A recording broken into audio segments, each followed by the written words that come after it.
Hello students, আজকে আমরা একটা নতুন সিরিজ স্টার্ট করব।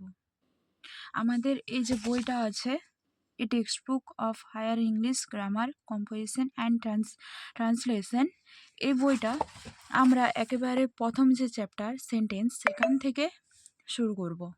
এরপরে আমরা প্রত্যেকটা চ্যাপ্টার এইভাবে বুঝে বুঝে ক্লাস করব, ঠিক আছে? তো আমরা যে ফার্স্ট চ্যাপ্টারটা নিচ্ছি সেটা হচ্ছে সেন্টেন্স বা সেন্টেন্সেস। সেন্টেন্স বলতে আমরা কি বুঝি? Sentence is a group of words giving a complete sense. আমরা যে যাই কথাগুলো বলছি বা আমরা যে ভাব প্রকাশ করছি সেগুলোকে কি আমরা সেন্টেন্স বলবো, বাক্য বলবো কি? না। যখন সেন্টেন্সটা একটা অর্থপূর্ণ একটা মিনিং দেবে, একটা সেখানে একটা ফুলফিল মিনিং থাকবে, সেটাকেই আমরা সেন্টেন্স বলবো।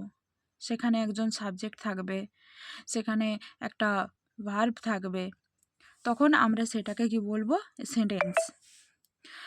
In the following examples, a group of words of the left are not sentences because they do not make complete sense. তো আমরা লেফট সাইডটা দেখি, ডিড ইট। সো এই যে ডিড ইট মানে কি বুঝতে পারছো? ডিড ইট করেছিল এটা, এখানে কি কোনো মিনিং প্রকাশ পাচ্ছে? কিন্তু আমরা যদি কমপ্লিট করে বলি আই ডিড ইট, আমি এটা করেছিলাম বা আমি করেছিলাম এটা। ক্যান ডু, তাহলে পারো, করা, তো এসব মিনিং আসছে। কোনো ফুলফিল মিনিং আসছে কি? না। যখন আমরা এইভাবে বলছি আই ক্যান ডু ইট, আমি এটা করতে পারি, তখন এটা একটা ফুলফিল মিনিং প্রকাশ করছে, তাই তো? তো এরপরে দেখব sentence may be divided into 5 classes, each of which may be further subdivided into 2। তো আমরা সেন্টেন্সগুলোকে মেনলি 5টা ভাগে বা 5টা ক্লাসে ভাগ করছি, এবং সেই যে ভাগগুলো সেগুলো আবার দুভাগে বিভক্ত। সেগুলো কি? অ্যাফার্মেটিভ আর নেগেটিভ, হ্যাঁবাচক আর নাবাচক, ঠিক আছে? তো ফার্স্টে আমরা দেখি ওই যে 5টা যে শ্রেণী বা 5টা যে ক্লাস, সেগুলো হলো assertive, interrogative, imperative, optative and exclamatory sentence. ফার্স্টে আমরা তাহলে বুঝি অ্যাসার্টিভ বা ডিক্লারেটিভ সেন্টেন্স। তো এটা কাকে বলে সেটা আগে দেখি। Sentences make simple statements or assertion.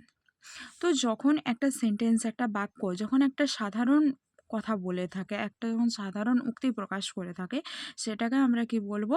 Assertive বা ডিক্লারেটিভ সেন্টেন্স। যেমন এক্সাম্পল হিসেবে দেখো, আই নো হিম, আমি তাকে জানি। এখানে শুধুমাত্র একটা সাবজেক্ট আছে, ভার্ব আছে আর একটা অবজেক্ট আছে। এখানে শুধু একটা সাধারণ বাক্যই প্রকাশ পাচ্ছে।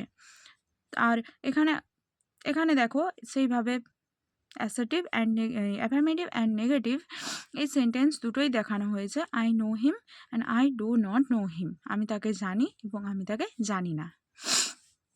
তো এরপরে সেন্টেন্সটা হলো ইন্টারোগেটিভ বা প্রশ্নবোধক বাক্য।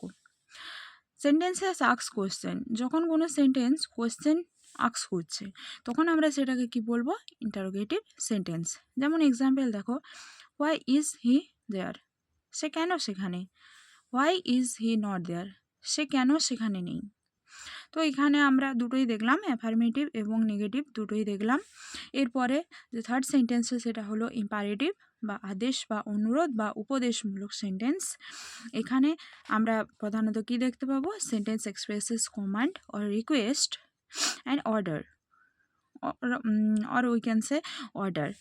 So in this sentence we can see the example of come here, এখানে এসো। ডু নট কাম হিয়ার, এখানে এসো না। এখানেও আমরা দেখতে পাবো